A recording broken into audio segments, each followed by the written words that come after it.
So, can you do the North Coast 500 in a camper van with a toddler?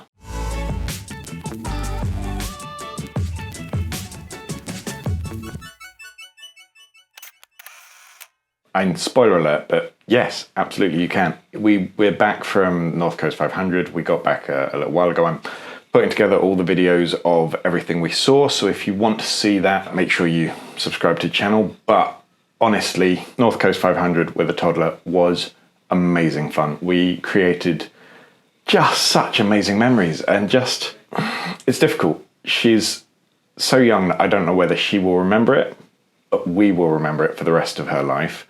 And we will instill those memories in her. So even though she may not remember it firsthand, she'll remember how much fun she had, and we'll continue doing them. So she'll have lots of new memories. So yes, the short form answer is absolutely you can. But there are a few things that are worth considering that will just make your life, their life, the whole experience just so much easier. So essentially that's what this video is here for. So yeah, we got back from North Coast 500. We live in Hampshire. So we drove all the way up, did the loop. In total, we did 2,500 miles, 76 hours in the van. We did 30,000 meters of climbing in the van. It's a very hilly route. And we only had one minor meltdown. So frankly, I think we did pretty well. So what are the main things that you kind of want to be considering? Isla added some extra steps into how we normally do a campervan trip, but actually once you get your head around those, everything becomes really quite straightforward. So the first thing is obviously sleeping, and toddlers, they've got routines, they've got systems, they do things the same way all the time. And I think it's a really easy trap to fall in, that you end up doing things holiday mode, which then creates more issues when you get back, and it creates switches and so on and so forth. So as much as you can, try and keep the routine as similar as possible. It's not going to be identical. Things like, so Isla at the moment is having a lunchtime nap, and then she goes to bed at around 7:30. And we did the same thing in the van. And actually it meant our day had a lot more structure to it. Emma and I, before Isla came along, we would do campervan trips, and we had a bit of a bad habit of driving until late in the night and being a bit more ad hoc. And so the trips never really felt like they had much downtime. And Isla helped with that. She actually helped us create a bit more downtime. So there would always be a drive over lunch. We tried putting Isla down in the van, like to nap in the van generally once, but it didn't really work successfully. It took far longer to actually get to fall asleep than it should have done. So we ended up kind of wasting part of a day. So we would let her sleep in the van. She would sleep guaranteed 45 minutes. It was almost to the dot. It was spooky how accurately she would sleep. So every lunchtime we would have a drive, and that was often helping us go from where we were to where we wanted to be.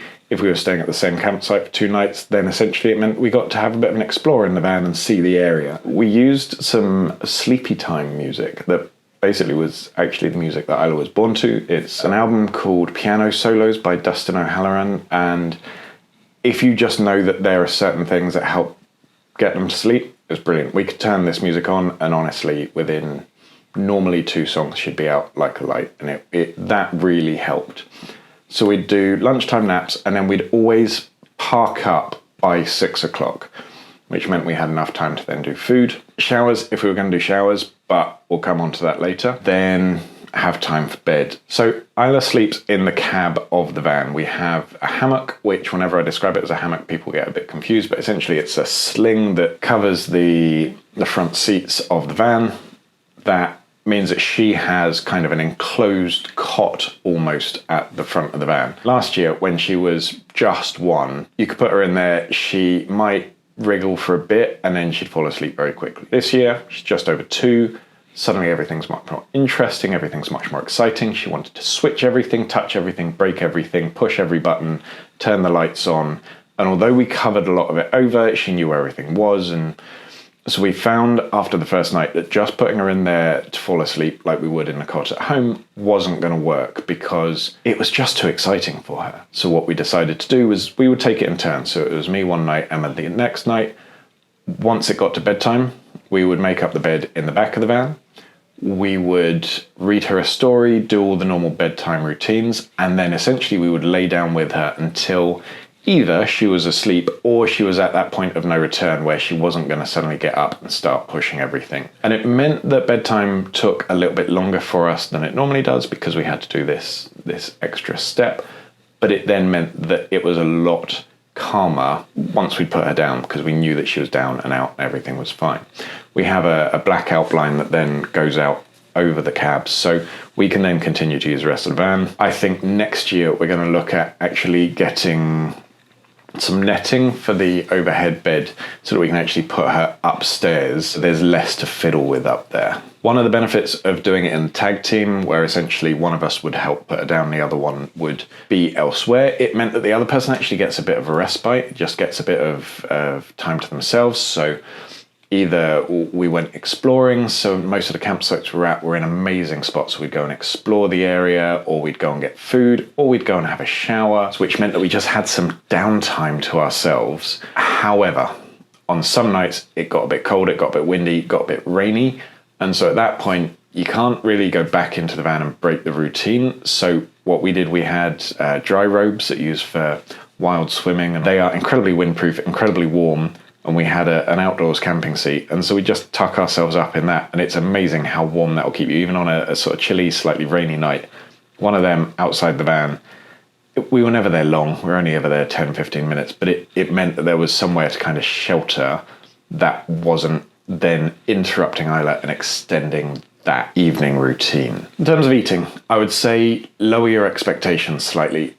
Culinary masterpieces, despite what various cookbooks have been written to pretend, culinary masterpieces are not going to happen in the van every single day. Basically, Isla was on cereals and eggs and pasta and sandwiches. It wasn't fancy meals. It wasn't what we'd normally do. We did take quite a lot of like the packaged foods, like Ella's Kitchen and things like that. I can't remember the name of all of them, but we took them thinking we might need to resort to them. We did 2 or 3 times. Actually, we used them more when we were driving. So if we were driving through the day, so we had a few longer driving days where we would feed her in the van, and that was incredibly useful. But we also worked out various routines. So things like I would distract Isla, I would play with Isla, we'd go for a walk, whatever it may be, while Emma sorted out food. Then Emma would feed Isla while I then did jobs. So for example, at breakfast, while Emma was feeding Isla, I was then kind of deconstructing the van, taking the covers off, taking Isla's bed down, putting the roof down, ready so that once we were done, we were ready to go. Food creates quite a good time to be able to do that tag team, teamwork, getting things sorted out, because if you're both there focusing on the eating, you've then got to find a way of doing other jobs afterwards. One of the other things we utilised quite a lot was actually restaurants, eating out. There are some amazing restaurants on the NC500. We had some beautiful, beautiful meals. And what we started doing was restaurants at about 4:30, 5 o'clock-ish, which meant that we got an early dinner, which then meant we didn't have to worry about cooking later. It was a good time for Isla. We didn't go anywhere that didn't have facilities for kids. Like, not that we didn't go, but like we just didn't find anywhere that would have been difficult for Isla. She tried every type of shellfish and fish and food and Scottish delicacies, and she loves a bit of haggis. And so I think that was part of the trip as well, was trying her on a whole bunch of new foods. But restaurants were really friendly. I lived in Scotland for 10 years, and I can tell you, there aren't many people I've met that love kids more than the Scots. Everything was easy. Everywhere had high chairs. Everywhere was set up for that. So actually, that was quite a good way that we managed to get her more interesting food that we couldn't necessarily cook in the van, and sorted us out as well. It also gave you a good kind of goal to get to for 4:30, 5 o'clock. We'd find somewhere we wanted to go. That would be our goal for the day. Speaking of food, snacks as a distraction. I mean, we use it at home a lot, but actually in the van as well. If ever she just got a bit restless when we were driving, generally she was brilliant when we were driving. A large part of that, we are very lucky that in the van we have a bench seat in the front, so Isla sits in the front with us whenever we drive. So we can really involve her in the journey. But this would apply equally if they're in the back seat, if they're looking. it's kind of finding things to be able to involve them with. So they may not understand that we're going to go and see a big waterfall, but actually if you pass a windmill, Isla was loving the windmills. It was a silly little thing where we passed one of those wind turbines that wasn't spinning. I said, you need to blow on it to make it spin, and she started blowing.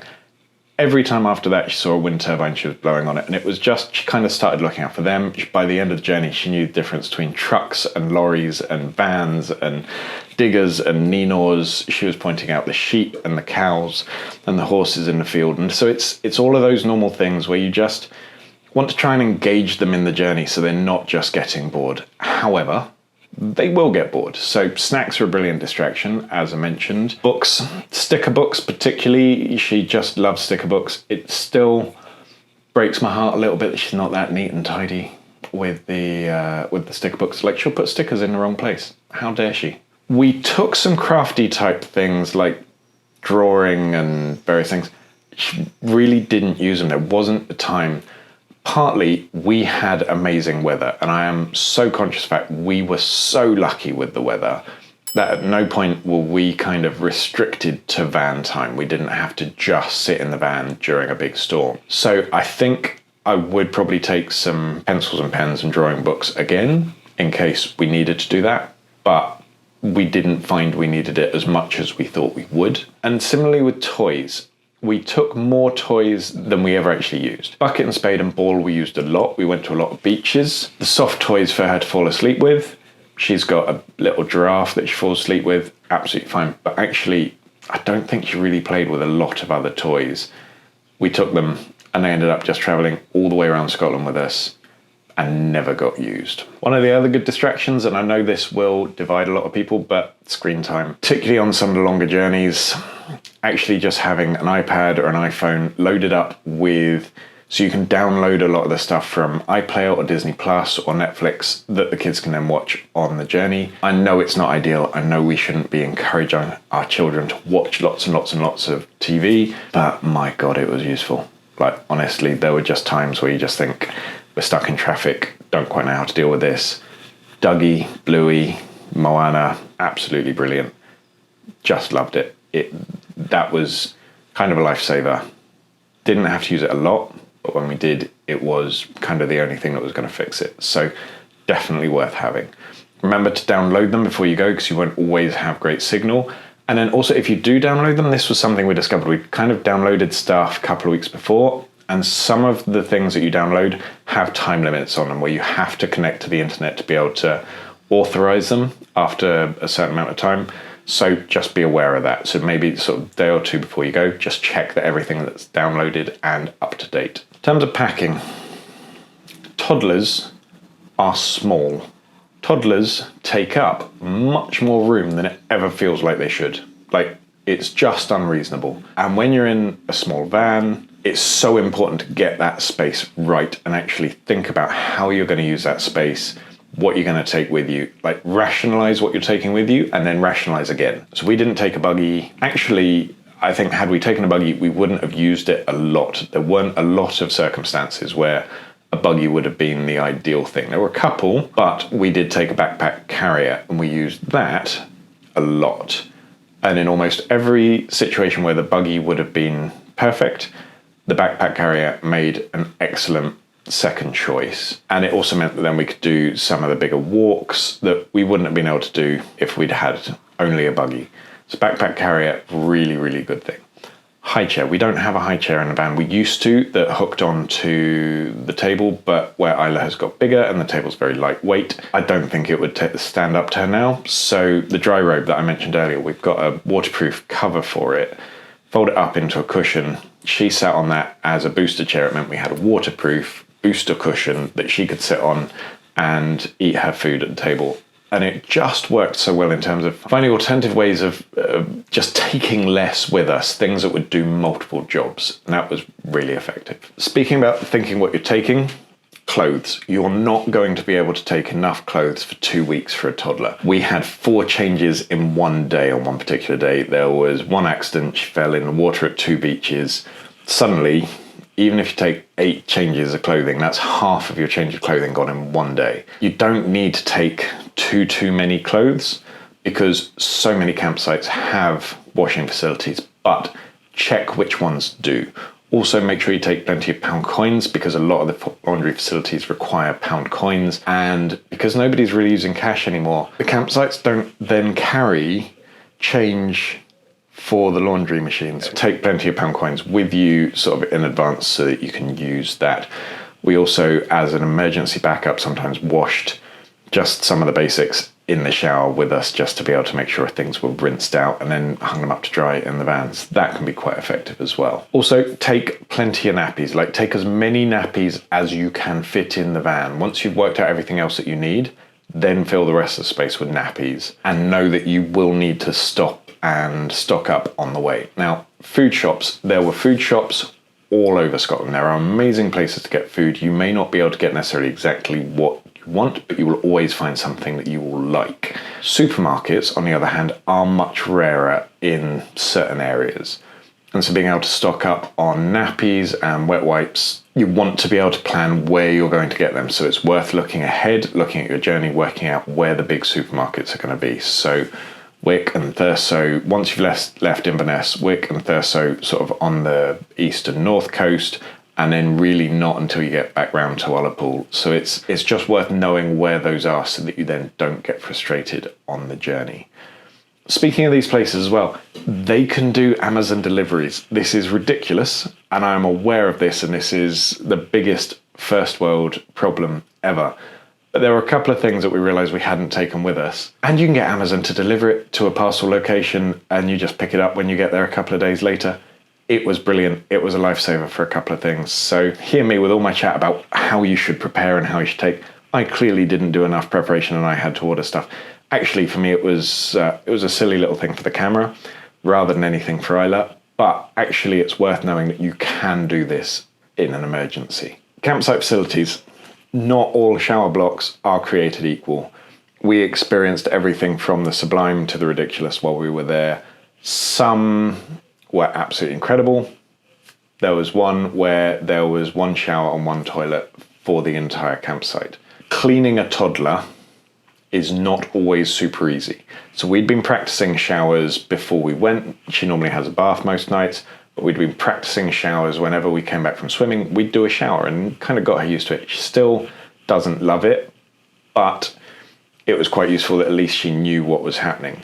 The golden standard was the family bathroom, and some of the campsites, I think the best one that we went to was Sango Sands Oasis up on the north coast. Their family bathroom was probably the best family bathroom we went to. Big open space. It had a toilet, it had a shower, it had a bench, it had space to move around, sink, mirror, everything. So basically both of us could go in, one of us could shower with Isla to be able to make sure she's nice and clean, then be able to pass a wet baby over to a dry adult who can then kind of get everything sorted out. And that was brilliant. On the opposite end of the scale, we had some where it was a tiny shower cubicle in an even smaller, like think old school swimming pool changing rooms where you've got a tiny shower and a tiny space where every time, particularly me being 6'5", every time I tried to move, I'd bang my elbows off the wall.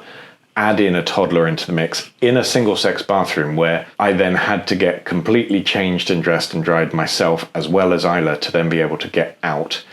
It meant that you couldn't tag team it as easily. So some are great, some are less great. So it may be worth lowering your expectations of thinking, okay, we're going to give her a wash every single day, because actually some days you just won't want to because the facilities aren't there. So it's worth looking into when you're booking your campsites, find out what they've got. Some are brilliant, some not so good.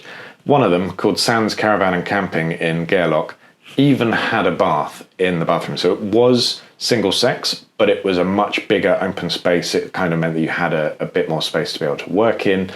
And it had a little bath, and Isla just loved that. She got a chance to actually have a real proper wash. So worth bearing in mind that if you get somewhere and you're thinking, I don't know if I can deal with using these facilities, you don't have to. So in terms of activities, if you're doing North Coast 500, you're not, well, you may not be planning on just driving around the whole thing and not stopping off and staying anywhere. There are some people that do that, that try and do it as quickly as possible, and it's literally just a drive from one campsite to the next to see how quickly you can do the drive. I'm not sure that would be the sort of holiday you'd take a toddler on, but if you want to, you do you. But it's worth having to think about the activities, because what we did with Isla was not what we would have done without Isla, if you see what I mean. We stopped regularly on the journeys to be able to just give Isla a bit of a leg stretch and a bit of a run around, and we found that the gardens, there are loads of beautiful gardens, botanical gardens around Scotland, and they were really good spots to stop at to be able to let Isla run loose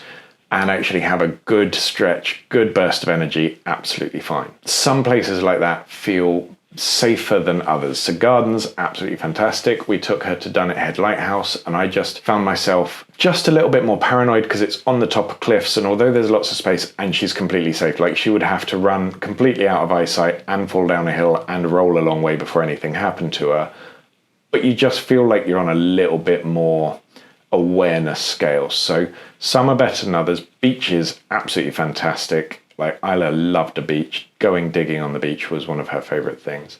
The only error in terms of activities that we made was the sea life safari at John O'Groats. That was entirely my fault. I wanted to do it, and Emma had her reservations, and I vetoed them and said I really wanted to go. And it was a biggish boat. We were reassured by the fact it was a biggish boat. It wasn't just a rib. So trying to keep Isla controlled in a rib might have been a bit more tricky. We thought a bigger boat might be better. Yeah, it wasn't a fun trip. Isla didn't want to just sit and watch for stuff. She wanted to move around. She wanted to do things.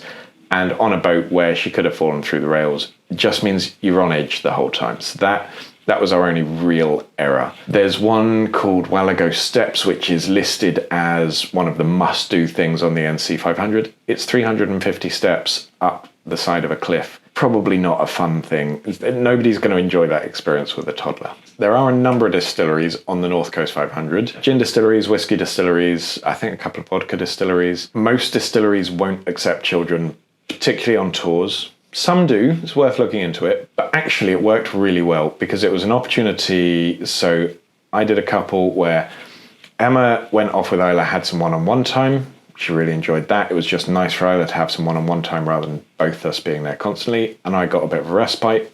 And I tried to do the same for Emma as well, that I would take Isla for a bit and give Emma a chance to go and have and explore a couple of hours on her own, because we love Isla and you will love your child, and that's absolutely fine. But having 2 weeks of 24 hours where you are never more than 2 meters away from your child is intense. Don't underestimate it. It is seriously intense. It's amazing and it's fun and it's brilliant and it's wonderful, but it's intense. The distillery tour was quite a nice opportunity to be able to get a bit of that space and find opportunities for both of you to be able to do that.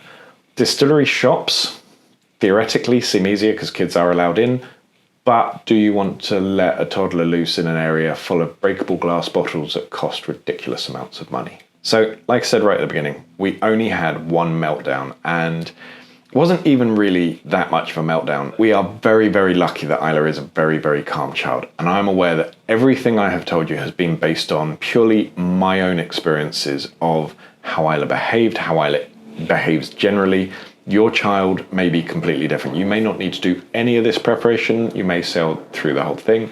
You may find some of this useful. But with Isla, we had one meltdown. So it was in one particular campsite where the facilities for changing hadn't been brilliant in the first place. So shower time had been difficult.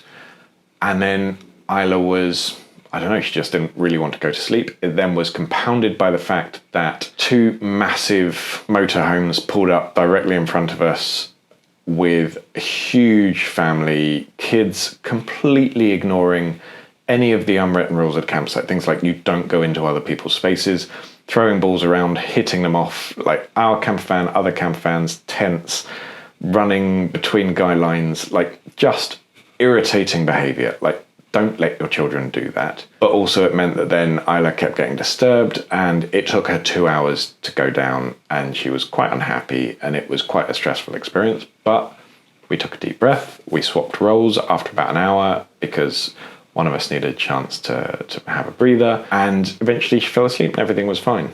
And it's just kind of knowing This may happen. And if it does, having the tools to be able to deal with it. We were lucky it only happened once, but it was fine. It was completely manageable. But I don't want to end on a sad note, because actually we had an amazing time. We had 2 weeks of some of the most fun that we've had with Isla ever. And it was brilliant and it was wonderful. We saw developments in her language and her behaviors and her mobility, everything. Like, actually having that 2 intense weeks is so amazing, because you get to see changes that you would never normally see, because you're just not with your child that regularly. And so it was amazing. I cannot express enough how much fun it actually was. And so do it. Do the NC500 with a toddler. Do it in a campervan. Do it in a motorhome. Might be marginally easier, but campervan is completely doable. It was one of the best experiences of my life, and I cannot recommend it enough. So go and enjoy the NC500. Go and love it. Go and enjoy spending time with your child. Go and enjoy spending time with your partner. Enjoy the scenery. It is some of the most beautiful scenery in the world that you would ever see. So yeah, go and do the NC500. Enjoy it. Have an amazing time. If you've got any questions, if there's any tips or hints, or if you've got any suggestions for me for the future, I'd love to hear them. Please put them in the comments below. Otherwise, thank you very much for watching. Bye-bye.